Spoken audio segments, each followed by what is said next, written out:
Renault Sandero se positionne comme une voiture familiale silencieuse, et la gamme de motorisation le confirme. 1.4, 75 chevaux, 1.6 à 8 soupapes, 89 chevaux, et 1.6 à 16 soupapes, 105 chevaux. Il existe également des moteurs diesel 1,5, 68 à 90 chênes. Ces moteurs sont fiables et économiques, mais malheureusement, on ne les trouve pratiquement pas sur notre marché. Comme l'a montré l'expérience d'exploitation, les groupes motopropulseurs ne posent aucun problème. La seule chose que le propriétaire doit faire est de changer l'huile tous les 10 000 à 12 000 km et la courroie de distribution avec pompe tous les 60 000 km.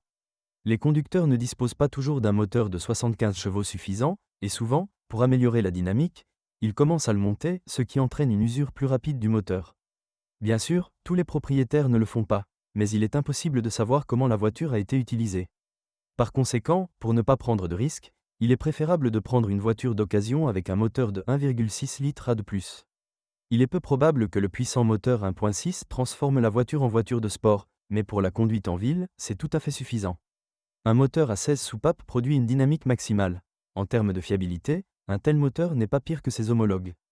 Les inconvénients, par rapport au groupe motopropulseur à 8 soupapes, incluent un entretien plus coûteux et une consommation de carburant accrue.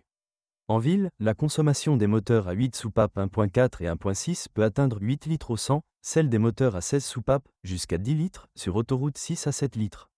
Certains propriétaires se plaignent du fait que le thermostat du système de refroidissement, les bougies d'allumage et les faisceaux de tension tombent en panne assez rapidement. Renault Sandero est équipé d'une transmission manuelle à 5 vitesses, d'une transmission automatique, pré-restylage, et d'une transmission robotisée avec un embrayage. La transmission manuelle installée a le même problème que de nombreuses autres voitures Renault, le changement de vitesse n'est pas clair. Pendant le fonctionnement, les mécaniciens peuvent émettre des bruits parasites. Selon le revendeur officiel, cette caractéristique est considérée comme normale et n'affecte en rien la fiabilité de l'appareil.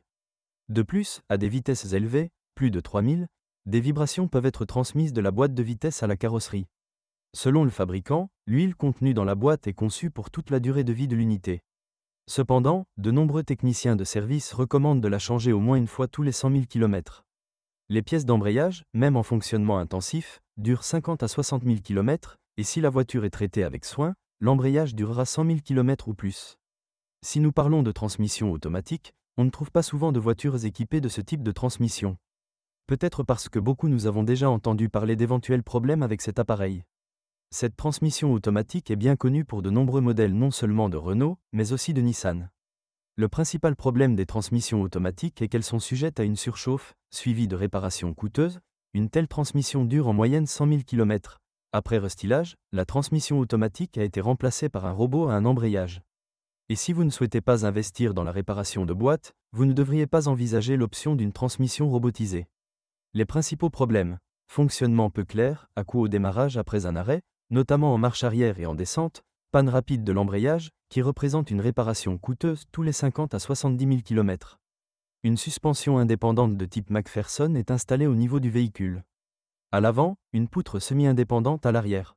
On ne peut pas dire que les principaux éléments de suspension ont une longue durée de vie, mais en raison de la simplicité de conception et des pièces de rechange peu coûteuses, vous pouvez compter sur des sommes très raisonnables pour l'entretien du châssis.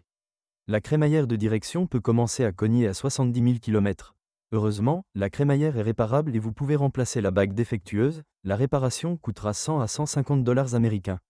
Il convient de noter que cela ne vaut pas la peine d'aller chez un revendeur officiel pour réparer le rack.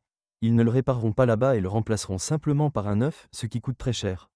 Un autre problème, dont l'élimination ne sera pas bon marché, est la corrosion du système d'échappement. La réparation coûtera environ 200 $ américains. Si vous êtes propriétaire de ce modèle de voiture, veuillez décrire les problèmes que vous avez rencontrés lors de l'utilisation de la voiture. Peut-être que votre avis aidera les lecteurs de notre site lors du choix d'une voiture.